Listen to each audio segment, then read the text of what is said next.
Quand on parle de la microélectronique, je pense qu'il est important et pertinent de parler aussi de développement durable, et c'est absolument pas antinomique. Je pense qu'il est pertinent de rappeler au grand public, de faire savoir au grand public, et en particulier aux étudiants, ils le souhaitent d'ailleurs, leur rappeler que le rapport du GIEC dit qu'il faut de la sobriété, et que pour faire de la sobriété, il faut aussi le numérique. Et je pense aussi qu'il faut leur faire savoir qu'en fait, l'engagement environnemental de toutes nos entreprises de la microélectronique, encore hier chez l'INRED, ST Microélectronique, c'est tous les grands de la microélectronique, se sont engagés sur ce chemin-là. Donc c'est important de le leur faire savoir. Et inversement, je pense qu'il faut aussi éclairer nos industries sur les attentes de nos jeunes dans ce domaine-là. Et donc, j'invite Anne-Fleur Barré de la Convention d'entreprise pour le climat pour nous présenter tout ça. Bonjour à toutes et à tous. J'ai 5 minutes top chrono pour vous parler de ce qu'attendent les candidats sur l'engagement environnemental des entreprises. Alors, en tant qu'ancienne directrice du recrutement, le sujet me parle. Mais aujourd'hui, je vous parle au nom de la Convention des entreprises pour le climat, qui réunit en ce moment même 80 organisations alpines, dont Minatec, UGA, Grenoble INP, pour procéder à la redirection écologique de leur business model. Alors, il paraît que vous avez de plus en plus de difficultés à recruter. Mauvaise nouvelle sur ce sujet-là, ça va être de pire en pire. En l'occurrence, dans le monde d'avant, avec des candidats moyennement informés, assez peu questionnants, peu engagés, ça allait à peu près. Seulement voilà, en l'espace de 3 ans, le Covid est passé par là et a remis au centre la question de la quête du sens que l'on donne à notre travail et à notre vie.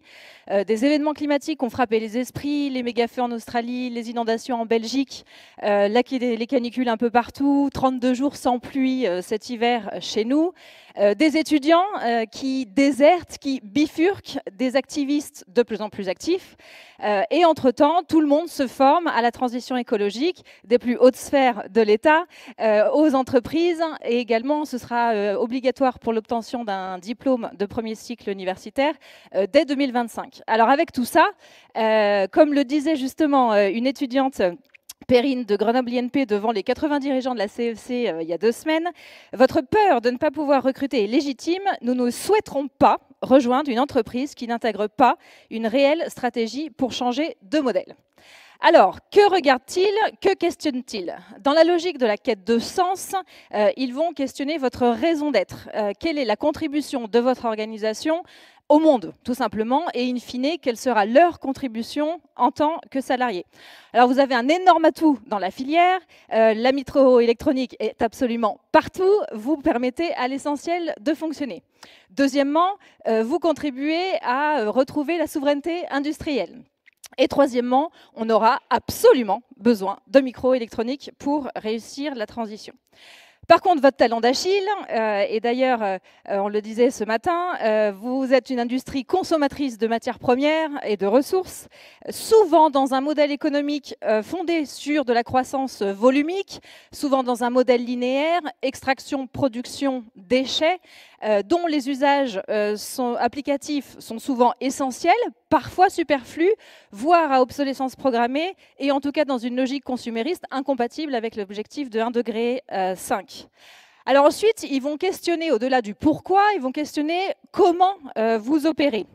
Et à ce sujet-là, ils peuvent appliquer 2 grilles d'analyse que je vous recommande de travailler. Première grille d'analyse, les limites planétaires. Vous les connaissez, 9 domaines qui assurent l'équilibre de notre système Terre. Aujourd'hui, 6 d'entre elles sont dépassées, annonçant des déséquilibres majeurs. Vos candidats, qu'ils soient jeunes ou moins jeunes, vont donc vous poser des questions sur le climat. Quel est votre impact carbone? Comment comptez-vous rejoindre la trajectoire des accords de Paris? Sur l'eau et les risques de sécheresse pour cette industrie gourmande en eau, les futurs conflits d'usage entre agriculteurs, industriels, voire eau potable pour les citoyens. Sur les pollutions, évidemment, on en parlait ce matin, comment vous traitez cette thématique-là?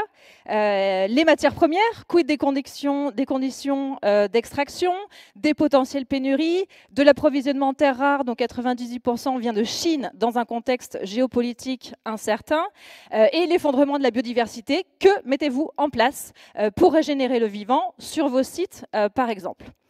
Deuxième grille d'analyse que je souhaite vous livrer, la théorie du donut, qui propose un autre modèle de société avec le contour du donut, qui est le plafond environnemental correspondant à ses limites planétaires, et un plancher social correspondant aux besoins humains essentiels, se loger, se nourrir, se déplacer, s'éduquer, se soigner, etc.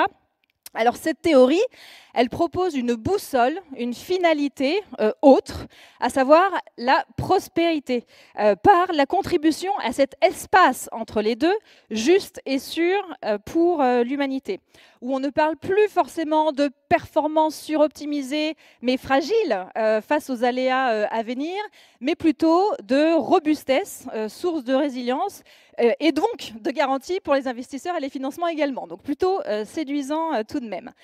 Avec tout ça, ils scruteront donc où vous en êtes de votre business model, avec 4 stades possibles, du business as usual où vous ne faites rien, voire responsable, éventuellement contributif, voire régénératif, avec des impacts positifs nets et non plus la limitation des impacts négatifs. Et c'est ce que vise d'ailleurs la CEC où tout le monde est au travail. Alors, face à ces questionnements qui peuvent vous paraître abyssaux, que faire? 3 pistes. Premièrement, le greenwashing, c'est stop et tout de suite. Vous êtes passé au radar et les pouvoirs d'invisibilité marcheront de moins en moins. 2, l'important, c'est le chemin. Donc, à tous les dirigeantes ici dans cette salle, engagez avec courage une démarche de redirection écologique de vos business models sur toute la chaîne de valeur, depuis l'éco-conception et le sourcing jusqu'à la revalorisation des déchets dans une logique de circularité, et présentez votre démarche avec humilité, mais avec des actes sérieux, crédibles, concrets. Et enfin, à mes anciens collègues RH, prenez toute votre place, j'ai envie de dire, en tant que HR Business Partner. Formez-vous, relayez les questions des candidats, comprenez leurs aspirations, poussez le business à se transformer en menant la conduite du changement.